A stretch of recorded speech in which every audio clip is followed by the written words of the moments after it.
bracket.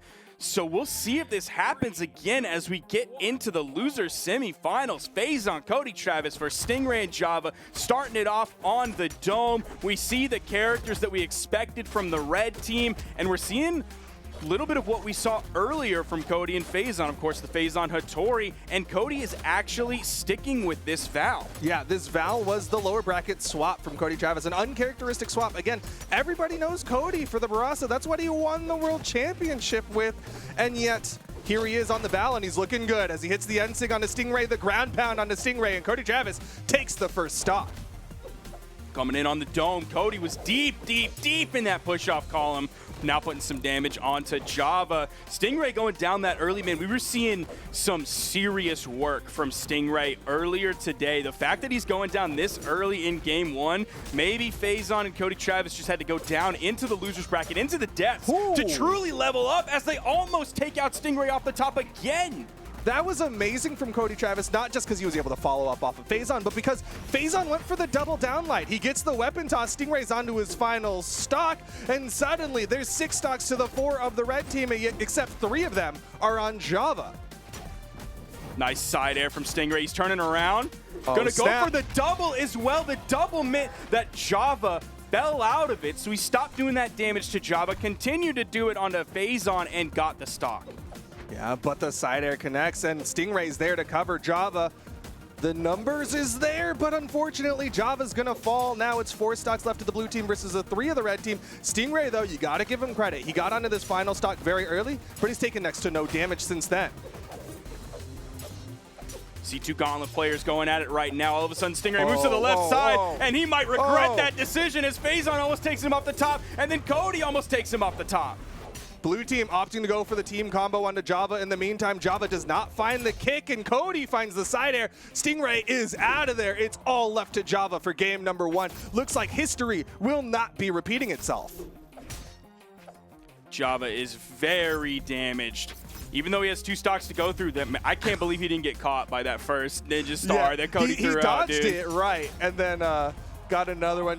Cody actually got in there and got a hand on that one, got the recovery, and got the KO. Java on his final stock. This is hard. 2 recovery interruptions that they just got back-to-back onto Java. He's retreating over to the wall. Gonna fend off Phazon pretty well as he moves over to the left side, right on that corner.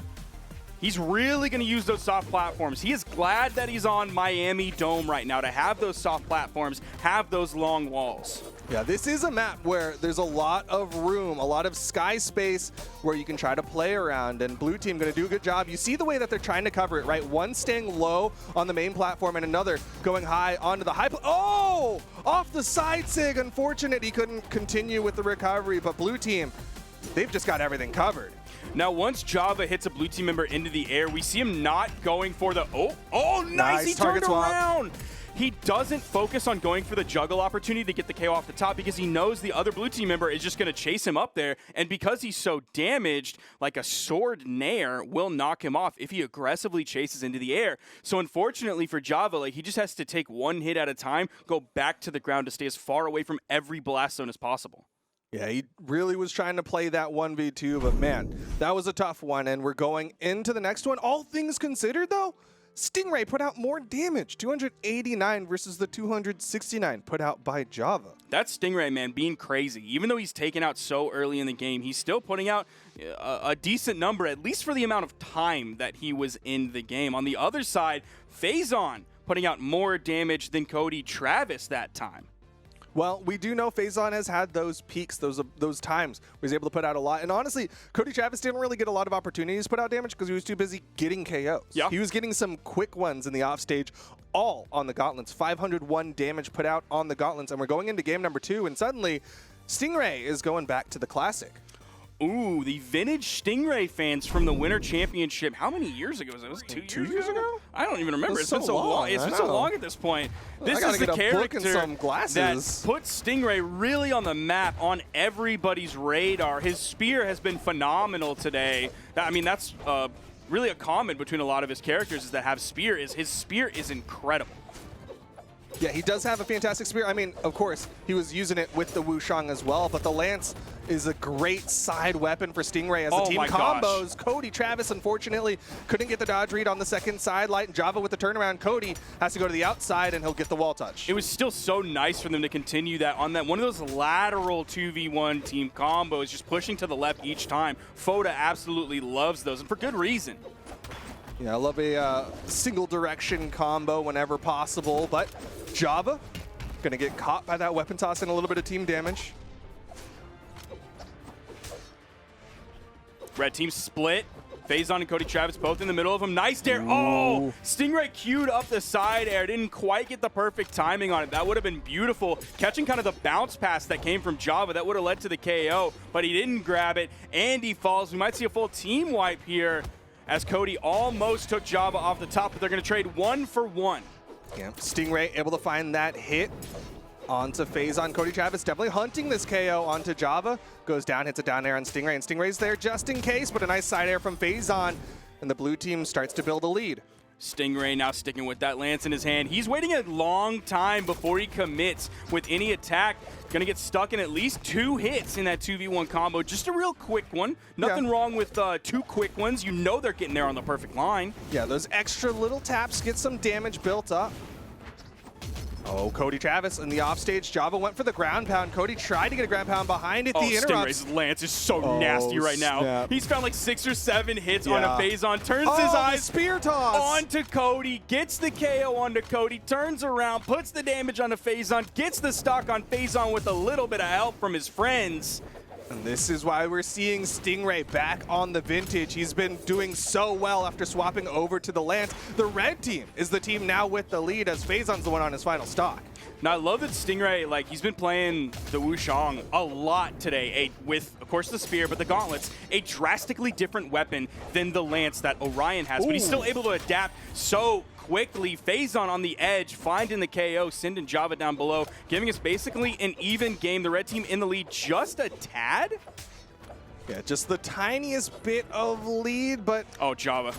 Who's going to fall first, Cody or Stingray? Stingray goes for the big read, the pogo from behind. Java's in position to make sure that okay. Bro, oh my, what are you... what are you doing? It works. It's a trade. No, it wasn't, No, Phazon's out, though. But I can't excuse that recovery. It's a 1v2. I can't excuse the recovery. I don't care. I can't excuse the recovery. Well, even though he took out his teammate, he still managed to take out Phazon, and now it's a 1v2. Cody Travis, he's done many a 1v2, but can he do it with the Val? Choice of weapons, the red team dodged into it. The final frames of that. And that's like vintage, man. Trying to dodge that down signature and getting caught with the final frames of it. That is an Orion classic. I mean, that's what it's good for, is catching so many internal dodges, but Cody Travis, he's going for the closest thing to a projectile he's got, right? It's one of the safest moves he can, but here comes the team combo. Down Sig went for the early finish on that one. Another one, neutral Sig. Cody Travis has taken too much damage. This is going to be really hard for him to bring back. Even though they didn't nail the first one that had the down Sig in it, the fact that they were able to pick up yet another one that ended in the Java neutral signature so quickly, just immediately. Fantastic. Charging that one up to make sure Java got out of the way. He jumps again to get out of the way of it. Stingray's going to finish that one up himself, and that is a game for Stingray and Java, tying up the set. A fantastic swap over to the Orion from Stingray, putting out big damage not only with the lance, but also with the spear. His spear put out, let's see, 364 damage. His lance put out 305 for a total of 698. That's the Stingray that we've known today so far. That's the Stingray that Cody and Phazon were able to shut down in the previous game. That is why shutting down Stingray is so valuable. Yeah, Stingray is still such an incredible threat, despite being PR'd number 13 behind Cody Travis and Phazon, who are PR'd number 5. Stingray, still a capable opponent as he's putting out the most damage in the last one, and now Phazon and Cody Travis, they're going to swap it up a little bit. Phazon over to the Akuma. Now we're going to the double Val. Yeah. Interesting choice from this team. We saw this earlier as well, where I think they took an L, and then Phazon's like, I'm going to bring out Akuma. But this is a little bit of a rare choice to at least see the double Val from both of these players at the exact same time, given that Phazon sort of has a little bit more of a rotating cast of characters than Cody is known to have. So we'll see if DI comes into play whatsoever between these two when they both have really either sword or gauntlets in their hands. If I'm not mistaken, this is also something that they ran in with against Koslix and Wub, so this might be one of their answers to the Lance, but right now they gotta find an answer to Java as he hits the side air. Phazon's gone, and Cody's gone, and Phazon manages to get the wall touch. I feel like their attempt to answer the question of Lance is like me in college, where look, brother, you just pick an answer. I do not have the answer. It's a multiple choice. I may think I do, and then all of a sudden I get that grade back. Turns out I did not have the answer. Guess I'm gonna have to come in after class and talk to the teacher about that one, but so far, blue team is the one. Well, they had the lead, but Phazon falls. Here's the team combo. Down Sig, not going to connect.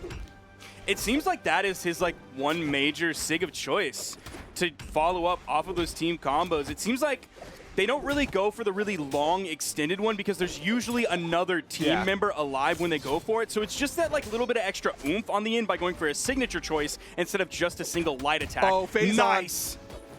Still has enough in the tank. Java's going back in. He's got to be careful. He's at a weapon disadvantage here. Nice insig from Phazon, but it's that 45-degree angle, and we're on Enigma. That blast zone is so far away. Good punishes on both sides, right? Stingray got caught, Java punished, and then Cody punished. Stingray, first one onto his final stock, but we've seen him extend before as Cody gonna get caught out. Downlight into the recovery. Basically a dead even game, but blue team is a little bit in the lead when you look at where Phazon is in his damage compared to Java, but now they are dead even. Cody gonna get the KO off the top, giving the lead to the blue team just a little bit. If Phazon can stay alive while they put out some more damage, Cody, oh my goodness, Phazon is gonna fall, but Cody is still, man, he's swinging so hard. Yeah, he is going for wake-ups on wake-ups. They want to take out Stingray. They've built up so much damage, had all these combos, but yet they have not taken him out of this game. You've seen him play a lot towards the middle of the stage. He'll push a little bit left with some attacks, come back to the middle of the stage, start turning right. He'll stick around the middle of that stage to keep himself far enough away from the blast zone, but he's not far enough as Cody finds the neutral signature, gonna take him off the top in that top right corner. Java fighting the 1v2, but he's on Enigma. That means he has some soft platforms to play with. And this is a much better 1v2 up. Oh, double down light into the side air. Phazon finishes it off. I was going to say, he had a chance because it was everybody on their final stocks and they were at least kind of damaged. It wasn't 1 stock to 4. You saw him go for that D-Sig. Honestly, if that D-Sig hit, that would have killed. Okay. 100%. That would have been the knockout. Hitting that Bodvar hammer D-Sig when you're already a little bit off stage on someone who's orange, you're probably going to find that KO. That's why he went for the big play there. And once that dodge was burned, that's why you see the double D-light come out. He knew he could get that one for free. Yeah, really good recognition of the situation, going for that extra down light. 1, because they couldn't get it out, and 2, because it gets you closer to the KO box. So doing all of that leads to the KO a little bit earlier, and now this red team about to be what could be considered an upset, right? They were the team that knocked down Cody and Phazon earlier in the bracket. They're the team that 3-0'd Cody and Phazon earlier in the bracket. Now they're 1 game away from getting knocked out. We definitely have a different story than the set that we saw previously. You and I can both see the lobby right now. Everybody is locked in a character, one that we expected, and now we're seeing Java try to figure out, maybe delay just a little bit on who he wants to pick. I mean, we could have all put money down, and I think everybody's answer would have probably been the Bodvar, but he did take a moment, so we were going to wait and see what it was before calling out that Bodvar. Same characters. We'll see if we go to a soft platform stage. We still have Mammoth Fortress on the board. We have Great Hall on the board, and we have Apocalypse. Great Hall, of course, has a soft platform, and then Apocalypse and Mammoth Fortress have a single one that kind of moves around the map a little bit. Yeah, and it looks like it's going to be Mammoth Fortress for game number 4. Did I do the math right? Something like that. Something like that. Yeah, that sounds about right. I think you did the math. We'll find out. The graphic will come up. But either way, it's going to be the same character picks, right? We've got the Orion, we've got the Bodvar, we've got the double Vals, and Phazon, of course, on that Akuma has been able to put out some good damage after making the swap over to the Akuma. We're seeing this one start out, and the first weapon for Stingray is going to be the Lance. We'll see if he can start bringing that one out. You see him, he'll push and then move back just a little bit. Yo, is he going to be taken out this early? To save? Oh, okay, now Cody. Now Cody. Oh, no. Now Cody. Phazon falls to Stingray on the right side. That side signature from Stingray. Cody with the full disengage. Phazon! Bro.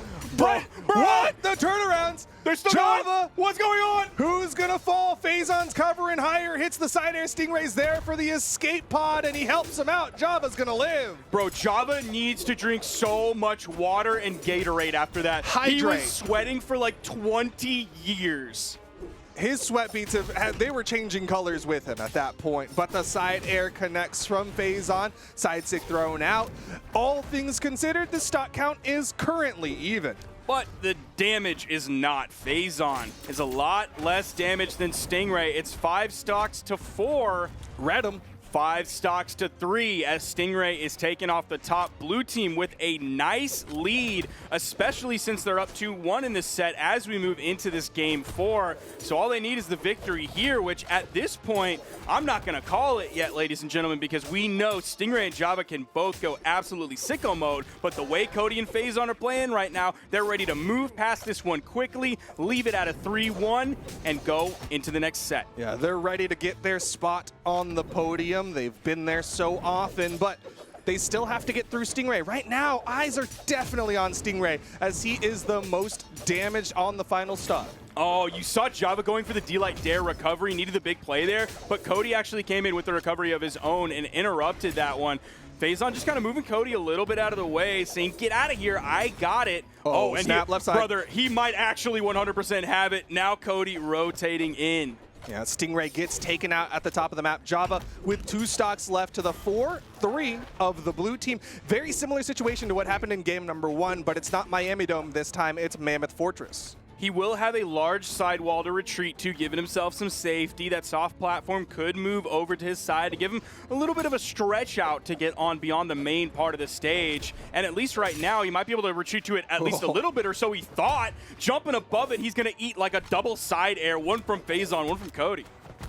Yeah, just taking all that damage in a short time span. Cody was looking a little risky down there. Looks like he was playing around a little bit. Java does get the wall touch, fakes like he's going to rotate, but eats a recovery from Cody Travis. Final stock here from Java. The team's hopes now rely on Java's final stock. He's going to need to play perfect Brawlhalla, and he's also going to need a miracle. They wanted to carry him all the way across the stage from East Coast to West Coast, giving him a veritable tour of the Mammoth Fortress. Wanted to let him see every single time zone, but instead he's going to be stuck in one as there's 4 minutes and 50 seconds left for Java to hopefully try to take him down. He does take Cody to the left side. Can he get the wall touch? He does, but Phazon with the punish. Big side air. That was huge. And weapon toss, cleaning that one up. The weapon toss was nowhere near Phazon, and that is going to be the set. Again, you shut down Stingray, you force him onto 187 damage,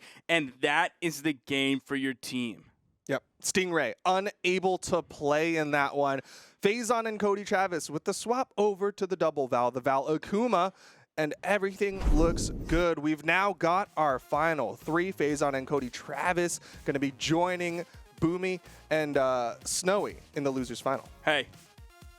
Good job, us. Firm handshakes all around on the predictions. All y'all at home thought Cody and Phazon going down, and you were monka-essing. You're probably on Twitter going like,